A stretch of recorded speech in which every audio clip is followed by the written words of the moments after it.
WhatsApp guys, welcome back once again. So दोस्तों, आज जो मूवी एक्सप्लेन करने वाले हैं वो एक काफ़ी स्पेशल मूवी है जो कि हमारी इंडियन आर्मी की ताकत को दर्शाती है। तो दोस्तों, इस फिल्म का नाम है बुज द प्राइड ऑफ इंडिया। तो चलिए कहानी की शुरुआत करते हैं। ये कहानी 1947 की है, जब भारत और पाकिस्तान का बंटवारा हुआ था और लाखों लोगों की मौत हो गई थी। लाखों लोग बेघर हो गए थे और इन्हीं के बीच आखिर ये बंटवारा फाइनली हो गया था। लेकिन बंटवारे के बाद पाकिस्तान भी दो हिस्से में था, एक ईस्ट पाकिस्तान और दूसरा था वेस्ट पाकिस्तान। वेस्ट पाकिस्तान के लोग ईस्ट पाकिस्तान के लोगों से काफ़ी अलग थे। वो उर्दू की जगह बंगाली बोलते थे। उनका रहन सहन भी उन लोगों से काफ़ी ज़्यादा अलग था। अब पाकिस्तान की हुकूमत इन लोगों को पराया मानती थी और काफ़ी जुल्म और अत्याचार इन पर करती थी। इन सभी जुल्मों से ऊब कर ईस्ट पाकिस्तान के बंगाली, मुस्लिम और हिंदू लोगों ने 1970 में बगावत छेड़ दी। उस समय के पाकिस्तान के प्राइम मिनिस्टर याहा खान और जनरल कमांडर ने एक ऑपरेशन किया जिसका नाम था ऑपरेशन सर्च लाइट। इस ऑपरेशन में उन्होंने हिंदू बंगाली और मुस्लिम बंगाली को ढूंढ ढूंढ कर मारा और ऐसा करते करते उन्होंने करीब 30 लाख बेगुनाहों को मौत के घाट उतार दिया। इंडियन गवर्नमेंट को अपने लोगों पर यह जुल्म बर्दाश्त नहीं हुआ। उन्होंने अपनी सेना भेज दी और पाकिस्तान के काफ़ी बड़े हिस्से पे अपना झंडा लहरा दिया। इस हार को पाकिस्तान के प्राइम मिनिस्टर बर्दाश्त नहीं कर पाए और वो गुस्से के मारे आग बबूला हो गए। वेल गाइस, अब मूवी पे आते हैं दोस्तों। यहाँ पे जो हमें समय दिखाया गया है वो 1971 का 7 दिसंबर का समय है। हम पाकिस्तानी हुकूमत को देखते हैं, यानी कि याहा खान, जो कि ईस्ट पाकिस्तान को अपने हाथों से गवा कर बेहद गुस्से में है। वो 30 लाख लोगों को मारकर अभी भी खुश नहीं है। तभी उसका एक ऑफिसर बोलता है कि हमें खुलेआम इतने लोगों को मार गिराया है, इस करतूत को पूरी दुनिया ने देखा है और अब तो हिंदुस्तान भी हमारा पाकिस्तान का इतना बड़ा हिस्सा अपने कब्जे में ले लिया है। पाकिस्तान का पीएम कहता है कि अभी हिंदुस्तान का पूरा ध्यान ईस्टर्न बॉर्डर पर है और वेस्टर्न टेरिटरी अभी पूरी तरह से खाली है। हमें इस मौके का फ़ायदा उठाकर अपने पाकिस्तान का आधा हिस्सा पूरा ले लेना चाहिए। याहा खान कहता है कि कच्छ से शुरुआत करेंगे और बुज एयरबेस को तबाह कर दो। जितना इलाका अपने कब्जे में ले सकते हो उतना ले लो। ये सुन के वहाँ खड़ा मेजर कहता है कि लेकिन इसके बाद क्या करेंगे। याहा खान कहते हैं कि इसके बाद हम मिसेस गांधी के साथ दिल्ली में बैठ के चाय पियेंगे और उनके साथ एक छोटी सी बिजनेस डील करेंगे जिससे हमें हमारा ईस्ट पाकिस्तान वापस मिल जाएगा। अब यहाँ से सीन शिफ्ट होता है और हम बुज एयरपोर्ट पहुँचते हैं, जहाँ पे अभी तक फ़िलहाल सब कुछ नॉर्मल था। लेकिन थोड़ी देर बाद ही अचानक से आसमान फटने की आवाज़ आती है। जब सैनिक आसमान की तरफ देखते हैं तो पाकिस्तानी फाइटर जेट ऊपर मंडरा रहे होते हैं और वो एक एक करके धमाके करना चालू कर देते हैं, जिससे बुज एयरबेस पूरा तहस नहस हो जाता है। वहाँ सारे खड़े प्लेन नष्ट हो जाते हैं और काफ़ी सैनिक तो घायल हो जाते हैं और बहुत सारे सैनिक अपनी जान गंवा देते हैं। और फिर तभी हम यहाँ हमारी मूवी के लीड एक्टर को देखते हैं, जो कि बुज एयरबेस के कमांडिंग ऑफिसर होते हैं। उनका नाम है विजय कानिक। वो भागते हुए एयरबेस पे आते हैं और वहाँ से एक जीप लेके एक मशीन गन के पास जाते हैं, जहाँ से वो फाइटर प्लेन्स के ऊपर गोलियां चलाना शुरू कर देते हैं। इसके बाद हम इंडियन एयरफोर्स के एक फाइटर पायलट को देखते हैं जिनका नाम है विक्रम सिंह। वो भागते हुए रनवे की तरफ जाते हैं जिससे वो इंडियन एयरफोर्स का प्लेन उड़ा के पाकिस्तानी प्लेन को नष्ट कर सके। वो रनवे से उड़ान भरते हैं, लेकिन उनके पीछे एक दुश्मन का जहाज पड़ जाता है, लेकिन वो उसे बड़ी चालाकी से नष्ट कर देते हैं। और यहाँ पर हम देखते हैं कि दुश्मन के जहाज ने एक मिसाइल लॉक कर दी है उनके जहाज पर। इसके बाद विक्रम को यहाँ से बच पाना काफ़ी मुश्किल होता है, लेकिन विक्रम अपनी स्किल से ये जंग भी जीत लेता है। बाद में उस जहाज़ को मार गिराता है और सारे दुश्मनों के जहाज़ वहाँ से भाग जाते हैं। वेल, अब हम एक और कैरेक्टर के बारे में देखते हैं जिनका नाम है कॉलोनल नायर। वो पेशे से एक नेशनल बॉक्सर होते हैं, लेकिन उन्हें अपने देश की सेवा करनी थी, इसलिए उन्होंने अपने सपने को छोड़ दिया और ये देश की सेवा में लग गए। उन्होंने आर्मी ज्वाइन कर ली। यहाँ हम देखते हैं कि वो अपने साथियों के साथ ब्रिगेडियर हेडक्वार्टर गुजरात जा रहे होते हैं, जहाँ उनकी मुलाकात वहाँ के हेड चीफ से होती है, जो उनकी पोस्टिंग विघाकोट पोस्ट पे करते हैं 120 सैनिक के साथ। सुन के वो थोड़ा अचंभित हो जाते हैं कि सिर्फ 120 सैनिक, लेकिन यही सच्चाई होती है। लेकिन उनके साथ एक पागी भी होते हैं जिनका नाम होता है पागी रणछोड़ भाई। दरअसल इनकी दिलेरी की वजह से इन्हें इंडियन गवर्नमेंट ने इंडियन रॉ के एजेंट की पोस्ट दी थी और उनके हाथ में एक बहुत ही सीक्रेट ऑपरेशन दे दिया गया जिसका नाम था ऑपरेशन हूर, जो कि पाकिस्तानियों की घुसपैठी का पता लगाते थे, क्योंकि वो रेगिस्तान के चील थे और उन्हें एक एक रेत के कंकड़ की खबर रहती थी। अब नेक्स्ट सीन में हम लाहौर को देखते हैं, जहाँ पे मेजर जनरल के पास एक लेटर आता है जो कि पीएम के द्वारा भेजा गया होता है और उस लेटर में होता है कि अब जंग की शुरुआत कर दो। पाकिस्तान ने इस जंग का नाम रखा था ऑपरेशन चंगेज़ खान। और इसके बाद हम हमले के कुछ दिन पहले का सीन देखते हैं जहाँ पे भुज एयरबेस पे विक्रम और उनकी वाइफ के 10 सालगिरह का जश्न मनाया जा रहा होता है, लेकिन तभी वहाँ पाकिस्तान लड़ाकू जहाज़ लेके अपनी दस्तक दे देते हैं, हमला शुरू कर देते हैं। और पाकिस्तान एयरफोर्स ने पूरा वेस्टर्न एयरबेस पे हमला कर दिया था और उसे पूरी तरह से नष्ट कर दिया था, लेकिन उन्होंने भुज को ज़्यादा नुकसान नहीं पहुँचाया था।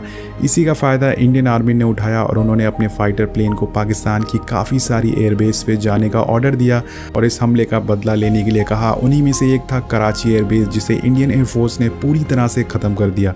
लेकिन उसी हमले में एक जवान जिसका नाम बलजीत था वो शहीद हो जाते हैं और इस चीज़ की खबर सुन के फ़ौरन बचे हुए लोगों को वापस बुला लिया जाता है। अब इस चीज़ की खबर पाकिस्तान की हुकूमत को लग जाती है। यहाँ पे हम मोहम्मद हुसैन को देखते हैं जो कि पाकिस्तानी हुकूमत का एक आला दर्जे का ऑफिसर है। वो अपनी बेगम हिना के साथ आराम कर रहा होता है, लेकिन तभी उससे मिलने कुछ लोग आते हैं। ये लोग अपने जासूस के बारे में बात कर रहे होते हैं जो कि इंडिया में काम कर रहे थे। अब इन सब की बातें हुसैन की बेगम सुन रही थी और यहाँ पे हम एक और चीज़ रिवील होती है। दरअसल दोस्तों हिना एक इंडियन स्पाई होती है जो कि इंडियन गवर्नमेंट के लिए काम करती है। उनका भाई भी पाकिस्तान में एक स्पाई था, लेकिन पाकिस्तानियों ने उन्हें पकड़ लिया और बहुत ही बेरहमी से उन्हें मार डाला। इसी चीज़ का बदला लेने के लिए उन्होंने रॉ ज्वाइन किया ताकि वो अपने भाई की मौत का बदला ले सके। और अब हिना उनकी सारी बातें सुन लेती है और इस चीज़ की खबर वो सबा भाई को दे देती है। वो इंडियन आर्मी को बता देते हैं। ये सुन के विजय उन जासूसों के ठिकाने पे पहुंच जाता है, लेकिन वहाँ वो काफ़ी सारे होते हैं और विजय अकेला होता है। लेकिन वो अपनी आंखों पे चश्मा लगा देता है और अंदर कमरे में मिर्च फेंक देता है और फिर अंदर घुसकर एक एक कर सबको बहुत ही बुरी तरह से मारता है। जब वो आदमी लास्ट में मरने जाता है तो उस जासूस की बात हुसैन से करवाता है जिससे विजय को इस ऑपरेशन का कोड जान सके। तो वो जासूस वो कोड बताता है जो कि होता है शाहजहां प्यार का बादशाह है, और ये सुन के हुसैन जवाब देता है कि ताजमहल प्यार की निशानी है। तभी विजय उस जासूस को गोली मार देता है और हुसैन समझ जाता है कि उनके जासूस के साथ कुछ गलत हुआ है। फिर विजय हुसैन से कहता है कि ताजमहल अगर प्यार की निशानी है तो हिंदुस्तान तेरे बाप की कहानी है। ये सुन के हुसैन पूछता है कि तुम कौन हो। विजय उससे अपना नाम बताता है। वो समझ जाता है कि अब शायद हमारा ऑपरेशन नहीं हो सकता। फिर वो फ़ोन कट कर देता और हुसैन अपने साथियों से कहता है कि अब हमें भुज एयरबेस पे हमला करना होगा जिससे वो लोग पूरी तरह से नष्ट हो जाएं। वो बताता है कि भुज एयरपोर्ट पे जाने के 5 रास्ते हैं और वो 5 रास्ते को ब्लॉक कर देंगे हम। बीच में सूरजवादी और बानसवादी पुल पड़ता है जिससे वो उड़ा देंगे। और उनकी ये सब बातें हिना सुन रही होती है, लेकिन यहाँ हुसैन को पता चल जाता है कि उसकी बातें कोई सुन रहा है, क्योंकि वो अपने टेबल के नीचे एक चिप देख लेता है। वो फ़ौरन हिना के पास जाता है और उसे रंगों हाथों पकड़ लेता है।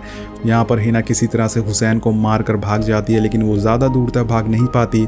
पाकिस्तान की आर्मी उसे पकड़ लेती है और उसके भाई की तरह उसे भी गाड़ दिया जाता है और जान से मार दिया जाता है। जिसके बाद हम भुज एयरबेस का सीन देखते हैं जहाँ पे काफ़ी सारे सैनिक शहीद हो गए थे, लेकिन विक्रम अभी भी जिंदा होते हैं। यहाँ पर विजय अब किसी से कम्युनिकेट नहीं कर सकते थे क्योंकि वो कम्युनिकेशन पूरी तरह से तबाह हो चुका था। अब इस चीज़ की खबर प्राइम मिनिस्टर को लग जाती है तो वो फ़ौरन एक मीटिंग बुलाती हैं। वहाँ पे वो ऑफिसर बताता है कि भुज एयरबेस पूरी तरह से बर्बाद हो चुका है और वहाँ तक पहुँचने में 5 रास्ते भी ब्लॉक कर दिए गए। वो पुल भी उड़ा दिया गया है। अगर हम बाई रोड वहाँ तक पहुँचेंगे तो वहाँ पहुँचने में करीब हमें 22 से 48 घंटे लग सकते हैं, लेकिन तब तक पाकिस्तानी आर्मी भुज तक पहुंच जाएगी और वो उन पे कब्जा कर लेगी। प्राइम मिनिस्टर बोलती है कि आपको किसी तरह से उनको रोकना पड़ेगा, नहीं तो हमारा एक काफ़ी बड़ा हिस्सा उनके अंडर चला जाएगा। और इसके बाद हम लाहौर का सीन देखते हैं जहां पर एक ऑफिसर याहा खान को मुबारकबाद देता है कि वो अब ज़्यादा दूर नहीं है भुज को कब्जा करने के लिए। वहीं दूसरी तरफ अब रेडियो ठीक हो जाता है और विजय अपने सीनियर से बात करता है, लेकिन वो लोग कहते हैं कि हम इतनी जल्दी मदद नहीं भेज सकते क्योंकि सारे रास्ते ब्लॉक हो चुके हैं। वो उनकी मदद तभी कर पाएंगे जब वो ब्रिज बनकर तैयार हो जाएगा। हम देखते हैं कि विजय और उसके साथी एयरबेस तक पहुंचने की तैयारी कर रहे हैं, लेकिन वहां तक पहुंचना संभव नहीं है। और यहाँ से सीन शिफ्ट होता है और एक छोटे से गांव पे जाता है। इस गांव में हम एक औरत को देखते हैं जिसका नाम है सुंदरबेन। इसकी बहादुरी के किस्से काफ़ी ज़्यादा मशहूर होते हैं। देखते हैं कि विजय एक ऑफिसर से बात कर रहा होता है। उसे बताता है कि हमारे पास जितने भी इंजीनियर थे वो सब भाग गए हैं और उस पुल को बनाना बहुत ही ज़्यादा मुश्किल है, इसलिए विजय उनसे कहते हैं कि हम पास वाले गांव से मदद मांगेंगे पुल को बनाने के लिए। इस उनके ऑफिसर उसे काम के लिए साफ मना कर देते हैं, लेकिन विजय कहता है कि चाहे कुछ भी हो जाए मैं भुज को दुश्मनों के हवाले नहीं करूंगा। फिर विजय पहुंच जाता है उस गांव पे जहां पे सुंदरबेन रहती हैं और उस गांव वालों से काफ़ी प्यार से बातें करता है। उन्हें समझाता है कि आप लोगों को आर्मी की ज़रूरत है, हमें पुल बनाना है। विजय की बात सुंदरबेन सुनती है और वो सभी गाँव वालों को राज़ी कर लेती है। और वहीं हम दूसरी तरफ सबा भाई और नायर को देखते हैं जो कि एक छोटे से पुल पे खड़े होते हैं। वो इस स्ट्रैटेजी बना रहे होते हैं जिससे कि वो उन सैनिकों को रोक सकें। वो फैसला करते हैं कि वो इस पुल पे एक डैम बनाएंगे और नीचे बारूद भर देंगे, जिससे अगर पाकिस्तानी आर्मी आगे बढ़ेगी तो वो उन्हें ब्लास्ट करके उड़ा सकेंगे। दूसरी तरफ विजय सभी गांव वालों को सेफ्टी रूल बताता है, कहता है कि जब भी अगर सायरन बजे तो सब लोग लेट जाना। और वहीं एक तरफ सबा भाई और कॉलोनल नायर भी उस डैम को बनाने में लग जाते हैं। लेकिन थोड़ी देर बाद नायर सबा भाई को पाकिस्तान भेजते हैं एक नकली पहचान देके, ताकि वो वहां जाके गलत खबर फैला सके। और इसके बाद हम देखते हैं जो पुल ये लोग बना रहे थे उस पर पाकिस्तानी फाइटर फिर से प्लेन लेके आ जाते हैं और हमला करना चालू कर देते हैं। लेकिन विजय और उसके साथ ही यहाँ पर डट कर उनका मुकाबला करते हैं और उनके काफ़ी सारे प्लेन भी गिरा देते हैं। लेकिन दुश्मनों का एक बॉम्ब उसी पुल पे आके गिर जाता है जिसे वो लोग लगभग पूरा बना चुके थे। लेकिन गांव वाले यहाँ पर हार नहीं मानने वाले थे। वो विजय से दोबारा बोलते हैं कि हम इस पुल को दोबारा बनाएंगे और इसको पूरा सही कर देंगे। वहीं दूसरी तरफ सबा भाई पाकिस्तान के बॉर्डर पर पहुंच जाते हैं और वहां उनके ऑफिसर को वो अपनी पहचान बताते हैं, जिससे वो लोग मान जाते हैं। सबा भाई उनको बताते हैं कि आप लोग जहां जा रहे हैं वहां भारत के 1500 जवान हैं, इसलिए बेहतर है कि आप उस छोटे से पुल से होकर गुजरे।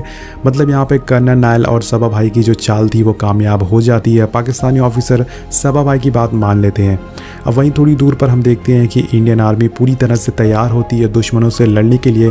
फिर दुश्मन उनके सामने आ जाते हैं और दोनों में काफ़ी बुरी तरह से फायरिंग होना चालू हो जाती है, जिसमें काफ़ी लोग मारे जाते हैं। लेकिन पाकिस्तानी सैनिक उस छोटे से पुल को पार करने के लिए आगे बढ़ते हैं और तभी इंडियन आर्मी ब्लास्ट कर देती है, जिससे वो डैम खुल जाता है और सारा पानी बाहर आ जाता है, जिससे पाकिस्तानी सैनिक और उनके टैंक उस नदी में बह जाते हैं।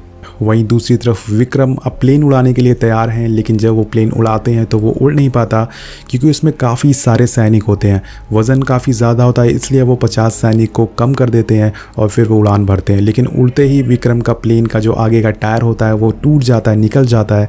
लेकिन वो फिर भी किसी तरह से अपनी उड़ान भर लेते हैं और प्लेन हवा में होता है। इधर कर्नल नायर और सबा भाई अभी भी उन पाकिस्तानियों से लड़ रहे होते हैं और अब सुबह हो चुकी है। इसके बाद विजय के पास विक्रम का फ़ोन आता है, जिसमें वो बताते हैं कि उसके प्लेन के आगे का पहिया टूट चुका है, जिससे वो उतर नहीं सकते। तो विजय उसे कहता है कि तुम आसमान के चक्कर लगाओ, मैं ट्रक लेके आता हूँ। तुम उस ट्रक के पीछे वाले हिस्से में अपना प्लेन के आगे का हिस्सा उतार देना, जिससे कि तुम्हारा प्लेन सही सलामत उतर सके। इधर दोस्तों सबा भाई और कर्नल नायर पूरी तरह से कोशिश कर रहे हैं कि वो दुश्मन को रोक सकें, उनको आगे ना बढ़ने दें। लेकिन इसमें काफ़ी सारे सैनिक शहीद हो जाते हैं और इधर प्लेन लैंड होने वाला होता है और विजय उस ट्रक को उसके नीचे लगा देता है। पहले तो काफ़ी मुश्किल होती है, जिसकी वजह से प्लेन और ट्रक दोनों के टायर में आग लग जाती है। लेकिन विजय की बहादुरी यहाँ जीत जाती है। वो किसी तरह से प्लेन को लैंड करवा देते हैं और सैनिक वहाँ से उतर कर जंग के मैदान में पहुँच जाते हैं। लेकिन तब तक बहुत सारे जवान शहीद हो चुके थे और कर्नल नायल ने भी अपनी जान गंवा दी थी। लेकिन उनकी मौत का बदला सबा भाई अपने ही अंदाज में लेते हैं और ये सीन देख के आपके होश ज़रूर उड़ जाएंगे। अब आखिरकार वहाँ फ़ौज पहुँच जाती है और दुश्मनों पे अंधाधुंध फायरिंग करना चालू कर देती है, जिससे वो सारे लोग मारे जाते हैं और पाकिस्तानी यहाँ से डर कर भागने लग जाते हैं। अब हिंदुस्तान एक बार दोबारा से जीत जाता है, अपनी ज़मीन वापस ले लेता है और ये सीन देख के आपके रोंगटे खड़े हो जाएंगे। दोस्तों हिंदुस्तान ने जीत तो हासिल कर ली थी, लेकिन उसकी दरिया दिली यहाँ साबित होती है कि उसने वो ज़मीन उन्हीं लोगों को दे दी जो लोग इसके हकदार थे। वहाँ पे एक नया देश बनाया गया जिसका नाम है बांग्लादेश, और इससे पूरी दुनिया का नक्शा बदल गया। इससे हमें पता चलता है कि हमारा देश, हमारा भारत कितना महान है। वेल गाइस, यहाँ पर हम देखते हैं कि याहा खान और मिसेस गांधी के साथ चाय पीने का जो सपना था वो सपना ही रह गया। यहीं पे कहानी ख़त्म हो जाती है। वेल गाइस, इस मूवी में हमें सही से सारी चीज़ें नहीं दिखाई गई है। अगर मैं बात करूँ रियलिटी की, तो रियलिटी में दोस्तों जो 300 औरतें थी और जो सुंदर बेन थी, उन्होंने काफ़ी मेहनत करके उनकी जो वुमेन एम्पावरमेंट है वो एक्चुअल में इस सीन में नहीं दिखाया गया।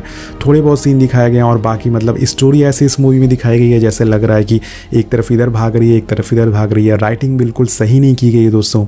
VFX भी काफ़ी ज़्यादा ख़राब है इस मूवी के, और बहुत सारी गलतियाँ भी करी गई है इस फिल्म में। जैसे मैं बात करूँ, कहीं कहीं पे तो झंडे दिखाए गए हैं, उसमें जो चक्र है वो भी नहीं दिखाया गया है। कहीं पे हमें ऐसे सीन दिखाए जाते हैं जहाँ पे हमारे हीरो जो लड़ाई कर रहे हैं वो अनरियलिस्टिक लगता है। बेसिकली दोस्तों कि एक वॉर मूवी है तो इसमें रियलिस्टिक चीज़ें दिखानी चाहिए, ना कि कोई मतलब ये एक्शन मूवी है।